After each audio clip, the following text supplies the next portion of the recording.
Thank you for joining XRM podcast. So today I have with us Steve Bambury, who has worked in education for 19 years. He has been the head of digital learning and innovation across the JESS Dubai school groups. He is an Apple Distinguished Educator, a Microsoft Master Trainer, a two-time winner of the GESS Award for Best Use of ICT, winner of the 2018 BETT MEA Innovation Award, and was named as the 2018 Education Trendsetter by EdTech Digest. In 2017, he became the first educator to host professional development sessions inside virtual reality, and in 2018, he co-hosted the world's first global lesson inside VR alongside Pixar co-founder Loren Carpenter. Currently, he is the director at Digital Inception, a consulting firm where he consults, supports schools and other organizations to integrate technology effectively. Steve, it's a pleasure and honor to have you on XRM podcast. Appreciate you taking time. So just to give my audience a context, would you like to start with your career and background? Yeah. Thanks for having me, Eddie. I mean, to be honest, you've just kind of hit all my highlights. But I worked in education for the better part of 18, 19 years. The last 11 of those, I was working here in Dubai for the JESS Dubai school group, ultimately as head of digital learning and innovation across the entire school group.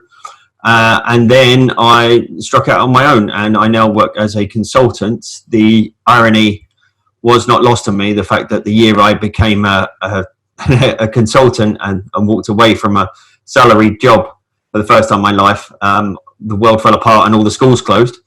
But a year later, I'm still in business, which I take that as a win. Right.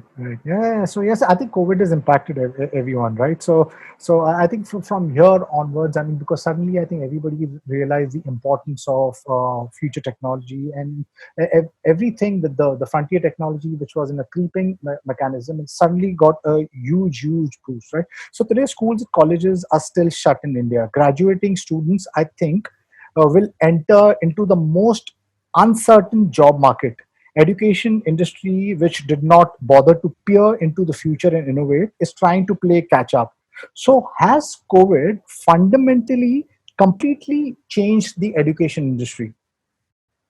Oh yeah, for sure, 100%. There's never been anything like this in the education industry worldwide. Here, obviously, in the UAE, it's very much an international and a private school market. So the impact here was tremendous. It was very much in line with the sort of impact that we've seen in the colleges and universities in places like America, because obviously there are fees involved, and as soon as fees were involved and you were no longer talking about campus-based, in-person teaching, then questions had to be asked in terms of value for money and how the level of education, the quality of education was going to be maintained, despite the fact no longer the ability to deliver lessons in person, to provide one-to-one support, and timely interventions in the traditional manner,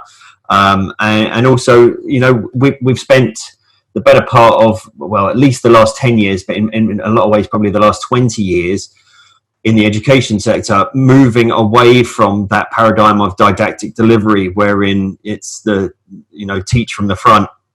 The saying had become guide from the side rather than sage on the stage. And unfortunately, the one of the things that I have seen and spoken about a few times in interviews since the pandemic hit and the schools started to close was the degradation of pedagogy and the fact that we weren't ready for it, and in many cases schools were forced to roll out online learning and blended learning platforms, distance learning platforms, distance learning setups that they had not had the sufficient amount of time to prepare their staff to harness effectively, and as such we saw a shift back towards PowerPoints and worksheets and that kind of dry, passive, uninspiring, unengaging form of education that we'd worked so hard to move away from, particularly in the last decade since the advent of mobile technology and the shift towards being more constructivist in the classroom. But that being said, I applaud every single educator for their tenacity, for their grit and determination, for the fact that they had to make this shift, they had to keep the ball rolling, and that no matter what, students were always kept at the forefront. And not only the well-being and safety of the students, but also the ability for students to engage with learning in a meaningful way as best possible.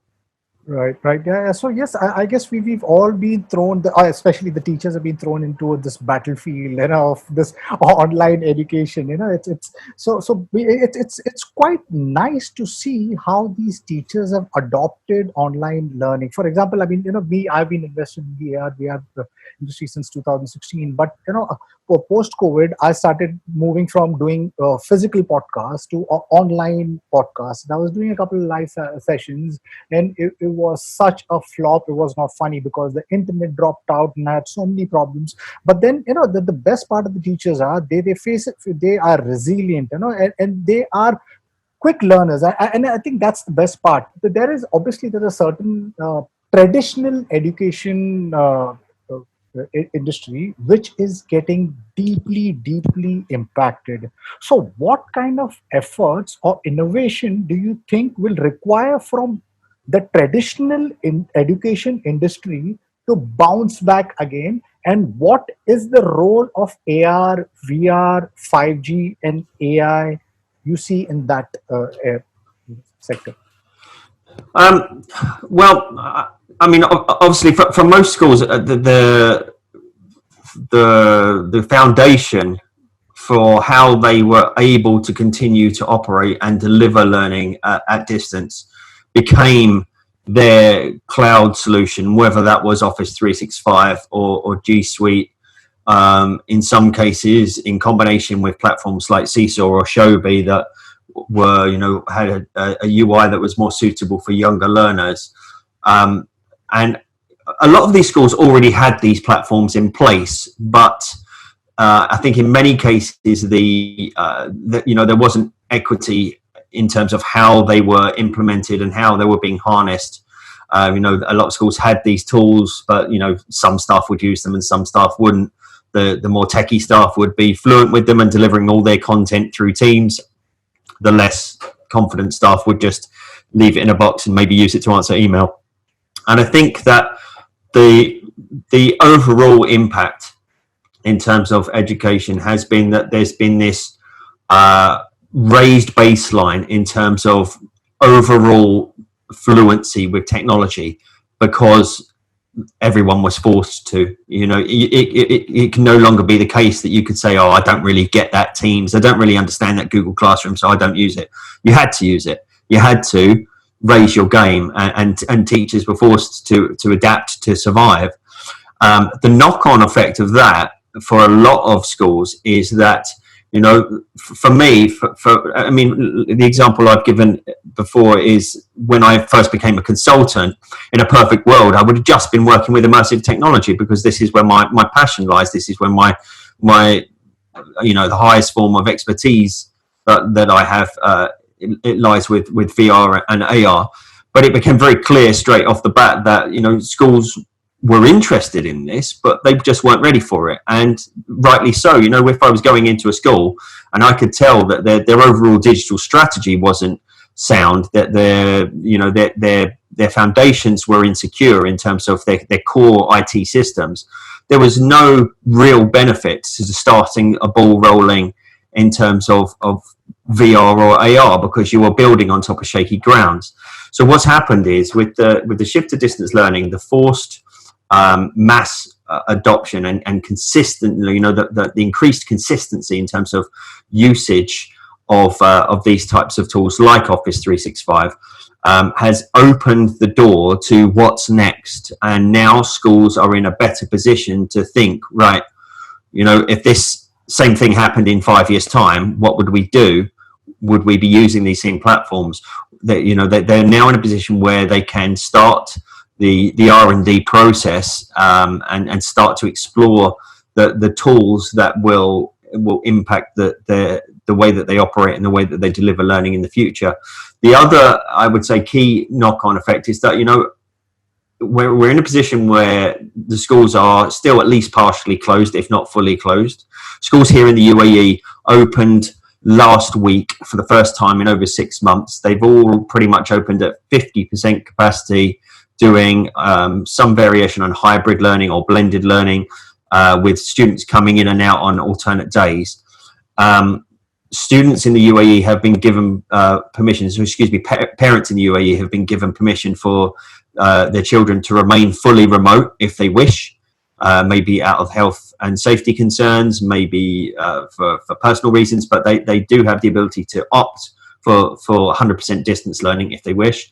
And you've got to assume that there's going to be a fair amount of time before anything gets close to being able to return to normal. And even at that point, a certain degree of families will still be reticent, I believe, to engage with the traditional education paradigm of as many bodies packed into a classroom as we can physically fit.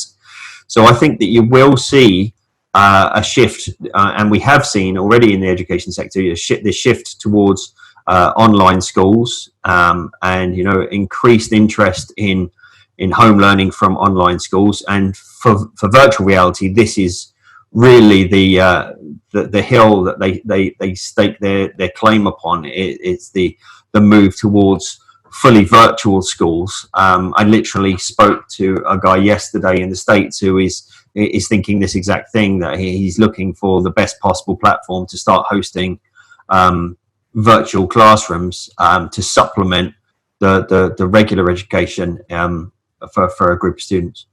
Right. Yeah. So yes, I mean, somehow I think the ones who have foresight will definitely get into building these virtual schools right now, because you mentioned, what the schools need to ask themselves: what if this happens again in another 5 years' time? Are they going to be prepared? Because technology is growing exponentially. If you see at this point in time, most of the schools, institutes have actually adopted 2D learning, and I somehow feel that that's a makeshift way to to continue education, because the only way we learn is when we experience things, and virtual reality is that tool which can give you experiential based learning, where you can touch, feel, and things like that. So you said your friend from US is looking at setting up a virtual school in the near future. There has been a lot of data, but from your vantage point, have you seen an upsurge in AR, VR education, or at least inquiries, you being a consultant? There's been a spike, a marked spike in interest, in particular in VR platforms across various industries. In education, as I say, I don't think that most schools were ready for it, and then it became a case of battening down the hatches, so to speak, and making sure that their foundations weren't going to fall apart when they shifted to distance learning. For most schools now, as they begin to, if they haven't already, go back, the issue now will become different, because for a lot of these schools that are having to adopt a hybrid or blended model and therefore continue to deliver the content through a digital platform, the issue potentially is going to be infrastructure. And I've already had somebody reach out to me from a school here in Dubai this week saying we're in trouble because they've suddenly got more students on campus using devices simultaneously. Even with 50% capacity, they've still got more active devices because they've suddenly got devices across all year groups consistently every single lesson, than their school's infrastructure is able to accommodate. And so suddenly Wi-Fi becomes the great commodity more than ever, and you end up in a position where access points are fighting for bandwidth to allow students to actually access the content, even though they're physically sitting in the room with the teacher, because the teachers are serving them this content through online tools that will cater to both the in-class and and remote learners. The issue that then is paired with that is whether or not that the students' devices will last an entire school day without needing charge.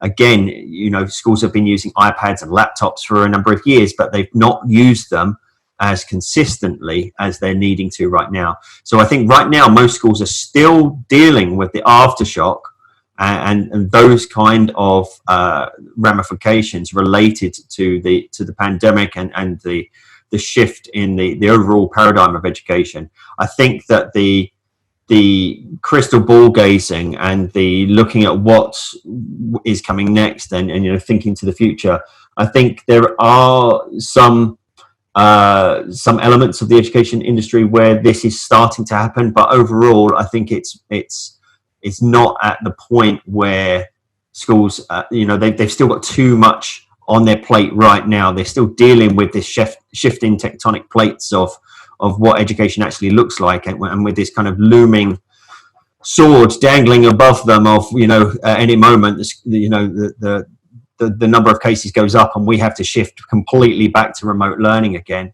And I think a lot of it comes down, in terms of the VR integration, it comes down to equitable access of hardware. You know, what helped the bloom in terms of mobile technology was the fact that all these kids had iPads at home, or similar type devices at home. So schools were able to implement bring your own device schemes, and you know, then iPads became something that schools could see the benefit from. They would start to invest in. They were relatively inexpensive, and they were versatile, and they were easy to store and easy to charge and easy to set up, and even a 3 or 4 year old could use one somewhat independently. When it comes to VR hardware, the game is very different. It's a much more complicated beast. It's a much bigger shift in terms of the shift from mobile technology to VR, as opposed to the shift from traditional computing to mobile computing.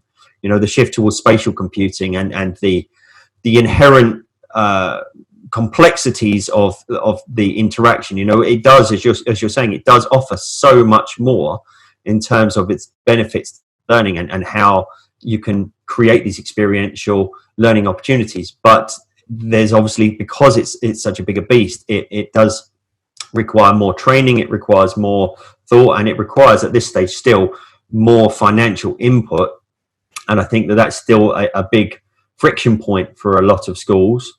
And I think you won't really see mass adoption in schools with VR until you hit that same point where headsets are as ubiquitous in the home as iPads became in 2012, 2013. Right. I think you completely bang on. I guess, yes. I mean, there are so many problems with the hardwares today. Yeah, but there are some of the biggest companies in the world who are like really trying to solve those problems. And I think in another 5 years or 10 years time, maybe we'll have like a smart glass which will look like one of those actually Ray-Bans. Oh, for sure. I mean, I refer to it as just after, not long after the outbreak, I wrote a 2-piece article on my website about immersive technology and the school closures and like my thoughts on the whole intersection. And my piece was named after the Back to the Future. I referred to it as VR having a Marty McFly moment, because and the analogy I drew was that scene from the end of the first Back to the Future movie when Marty is hammering away at Johnny B. Good on the electric guitar, and a bewildered crowd of 50s students stand in front of him, and he comes to a screeching halt, looks at them and goes, you guys aren't ready for this, but your grandchildren are going to love it. That's where we're at with VR. You know, right now, I was looking at everything that started happening when the schools were closing, and so at the same time, I'm hosting events for people from around the world inside Engage, and I'm looking at what I'm doing, and I'm looking how schools are struggling. I'm thinking, I'm literally inside the answer for what you're trying to do. I'm stood inside it right now, but I appreciate the fact that you're not ready for it yet. But flash forwards 5-10 years, and I don't think that if this had happened in 5 or 10 years, we'd have been talking about making sure you know how to use Zoom or Teams. because all of this would be Altspace and Engage and Verbella and those kind of platforms, or their future equivalents, where we can do everything that we can currently do within your core platforms like Office 365, but we can do it in a more natural and spatial manner using a virtual space or indeed an augmented reality solution. Right, right. Yeah. So yes, I mean, these education institutes, I think, should start investing or start exploring the the opportunity that AR, VR, MR presents, in the field of education. So you spoke about internet. You spoke about infrastructure. So at this point in time, obviously, internet is a great enabler. It's a great driver of everything. Some of the smartest teachers or educators have recognized the importance of internet and online learning and have already started their own online classes. So in a world where the current economic situation, where it has actually pushed everyone to actually become self-reliant and an entrepreneur, how do you view this sudden boost of individual digital teachers, the education startup, edutech industry, disrupting the traditional education industry?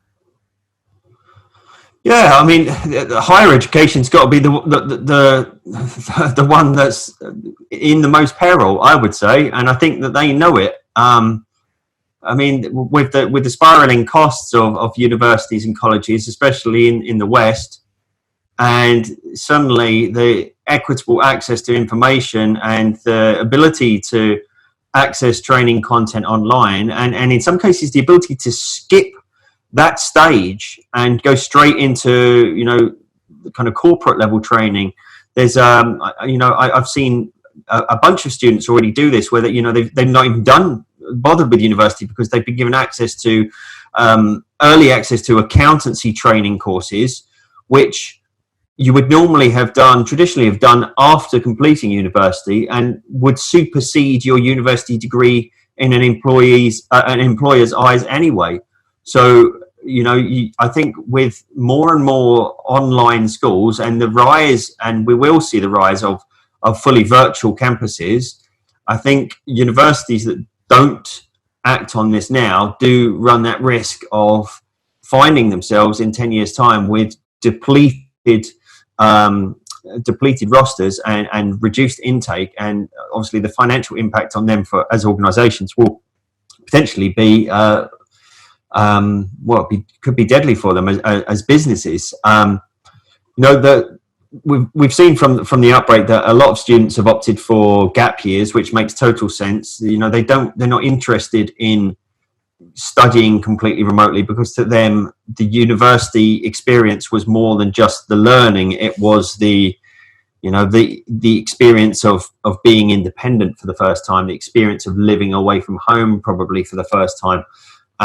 And if companies, the likes of Google, Facebook, Microsoft, if these types of companies with enough financial investment, and the type of financial investment that companies like those and Amazon can afford, they could essentially circumvent higher education if they are able to provide them with qualifications that make the university degree somewhat redundant. I mean, I've spent 20 years in education. I don't have a degree in education. I studied something different, and I ended up tangenting into the education sector and built my name and my reputation through the work that I did as an educator. There's a certain percentage of students that come out of university and like me, don't end up following the path that they intended at 18 years old.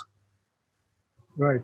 So the entire education system is being upended. There's this massive open online courses, which have been providing free learning since a while. There's this education startup. It's from America. It's called Lambda, and they have a beautiful model. They do not charge a single penny to the students, and they neither desert their students once they graduate. They handle their students, they cover the entire cost of your education, and even find placements in the finest companies. You, as a student, have to pay them a percentage only once you start earning a certain income, which is I think somewhere around $50,000, and it's only when you are earning somewhere around $50,000, you pay them a percentage of your salary. So, is this the future of education? A free, a democratized, a universal learning? Yeah, see, look at that. That's an incredible system. I've not heard of that, to be honest with you. Lambda, Um, lambda, lambda. Yeah. that is like, it's like a reverse student loan.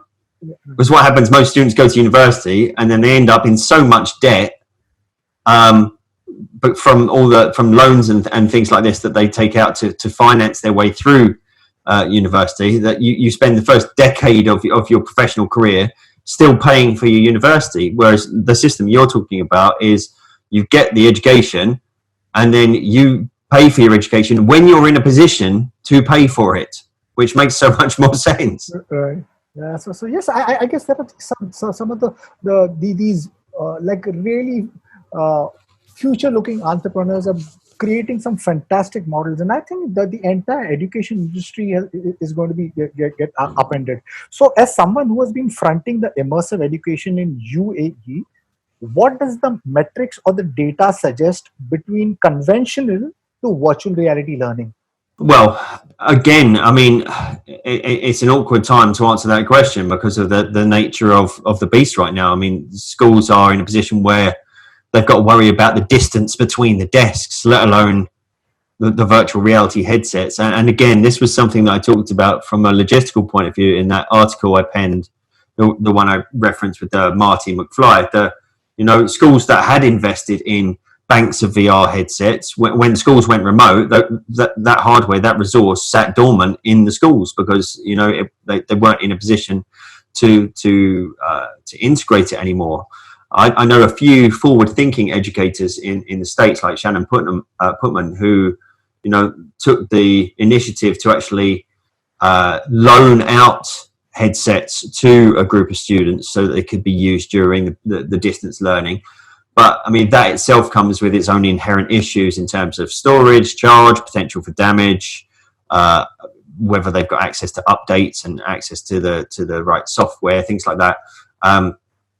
In terms of adoption over here, a lot of schools have adopted some form of 3DOF headsets, whether that is the Class VR, which seems to be the most prevalent solution that schools have opted for, the Class VR out of the UK. There's a lot of schools that invested in those kits. Some schools have got banks of mobile VR headsets. And then you've got a certain percentage of schools which have begun to explore 6DOF. There are some schools that have got one or two Vives. Maybe they've got a small VR lab set up. There are some schools that have invested in Oculus Quests. I've actually just spent the last 3 months on retainer with a school group here that were looking to roll out VR strategically, and knew that I was available. So they kind of harnessed me while I was available to them, knowing that they might not be able to deploy these solutions at the start of this academic year because of all of the logistical parameters being set in place. The government here set out 118 rules for the schools to follow in order to reopen. So, and VR headsets is very much not on that list of concerns right now. But the school group I was working with here, I walked them through everything from overall strategy to procurement to building a whole host of training content for them, and they were careful in the way that they evaluated and chose solutions based on the ages and the needs of different learners, looking at things like Class VR for younger students, looking at Oculus Quests. And I would temper this by saying this was looking at Oculus Quests before the recent Facebook announcement. I don't know if I think that's the most diplomatic way I can refer to what Facebook are up to right now, but Oculus Quests in the secondary school with the older students, and then looking towards integrating some VR design element, VR content creation platforms and tools with the sixth form students. particularly sixth form students that were studying computer science, to try and give them the skills that they would need potentially to follow that as a career through higher education and beyond. So, as an immersive tech consultant, are you engaging educational institutes from India? And if an educational institute wants to consult you, where can he reach you? And one thing which I think every institute would like to know is an investment estimate if they want to leverage AR/VR for education. I'm not working at the moment with anybody from India. I'm only really working with clients across the GCC. I have expanded. I made a conscious decision as I came to the end of my first year as a consultant, and seeing the kind of tumultuous nature of the education landscape. I made the conscious decision to expand beyond just the education sector. So at the moment, I've got multiple projects in the works in different sectors as well. Like I've been working and in discussion with learning and development teams from different sectors. But I'm more than open to still working with schools and educational institutions. In particular, I'm trying to help the Immersive VR education team get Engage integrated across more campuses worldwide, because I think that is something that really can transform the nature of higher education, which is why we're seeing it in places like Stanford and Arizona University and Dartmouth, places like this. They're already rolled out with platforms like Engage. People can reach me through my social media channels. They can reach me through email. I always reply. I live on an inbox of zero, so if people Eddie, if you want to share my contact information with people, you're more than welcome to. The last question's kind of loaded, questions in terms of costs, because it varies wildly depending on hardware considerations, depending on volumes of hardware that you're interested in, the level of hardware that you're interested in adopting, whether you need any hardware at all, depending on what platforms you're going to use. One thing I would say, though, is that the misconception is that using VR for learning or for training and development is ultimately going to be a more costly solution.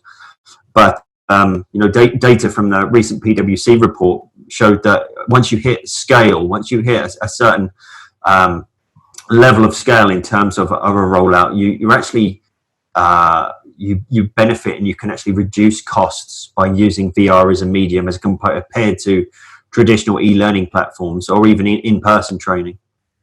Right.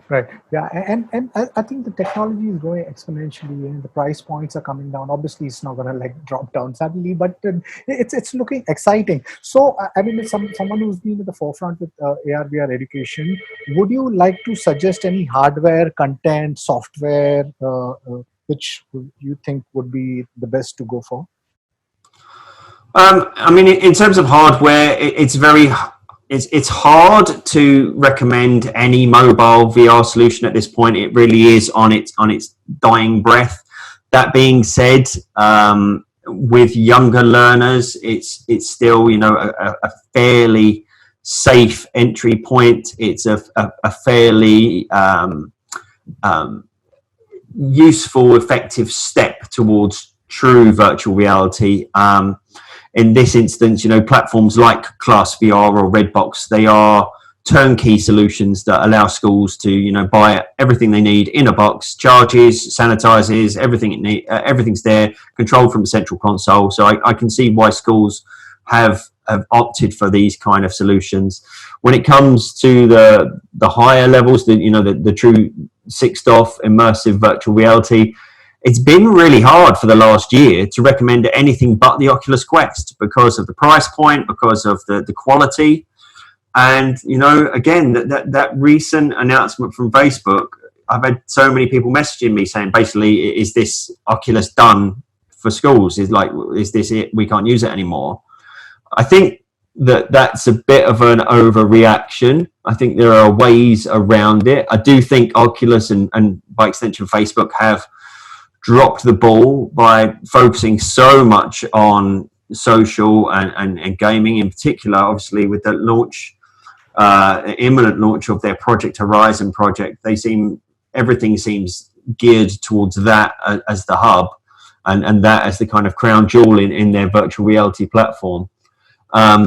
I've recently been testing some of the Pico headsets, which are quite nice. These are aimed at enterprise solutions, but I know some schools in the States that have deployed Picos because they're a bit more of a contained, they're seen as a bit more of a less consumer grade, more professional device.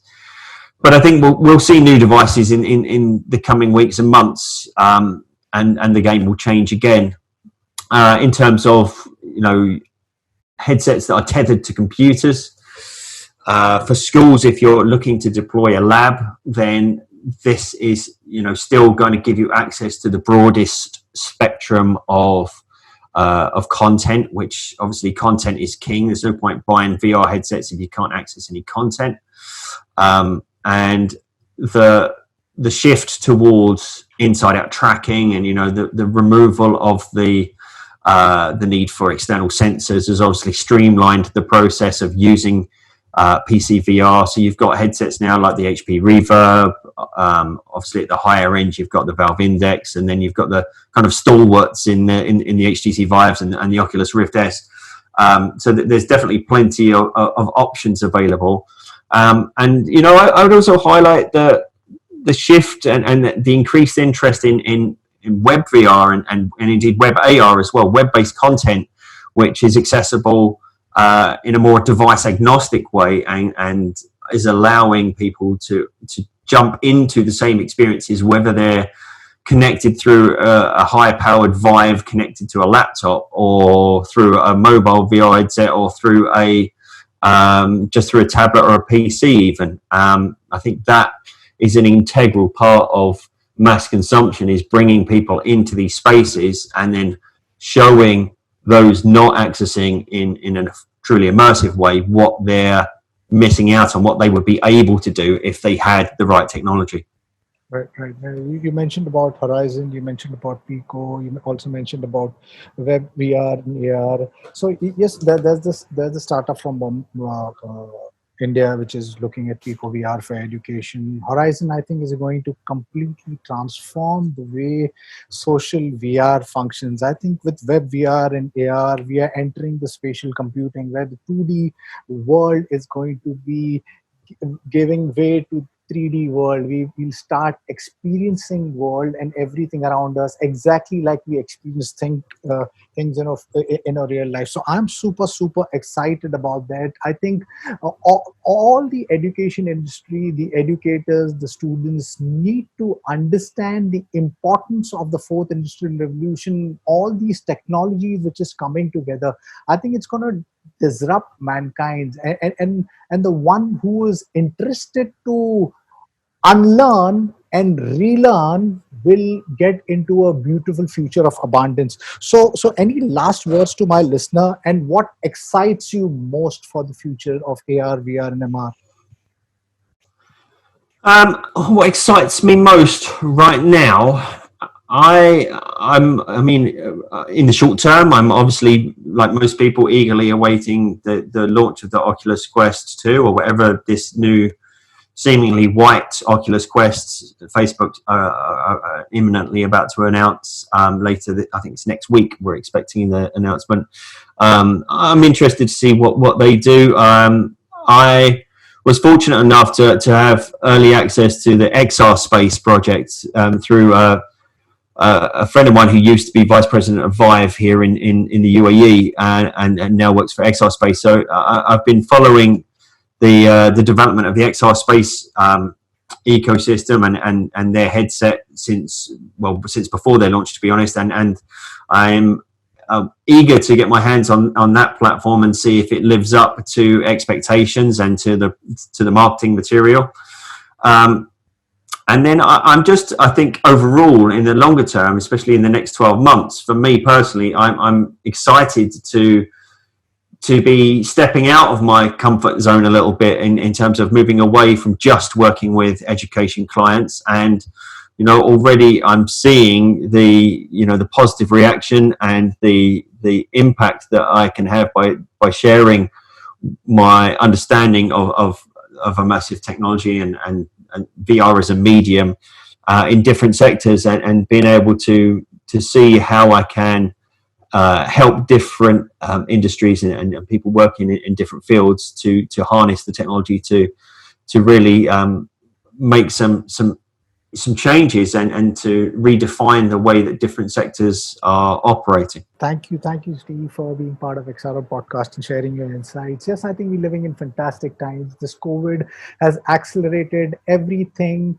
which was in a creeping mechanism. It's almost been shot 10 years in advance. Everybody's got to understand the importance of technology, and I think, I mean, it's obviously there have been, you know, it's the pandemic has been terrible on humanity, but there has been a silver lining, you know. So I personally am super excited, and this could be a minor roadblock for us, where we learn from the mistakes what we have done, and we collectively come together and build a beautiful future by not just leveraging these technologies which are at offer, but also collaborating, because I think the world is coming closer and closer, and I think if we collaborate, there's so much one can do. And I'm super excited about, obviously, AR, VR, MR, and that's the reason I've been doing this. So thank you, Steve, for being part of XRM podcast. And to my listeners, we like what you see in here.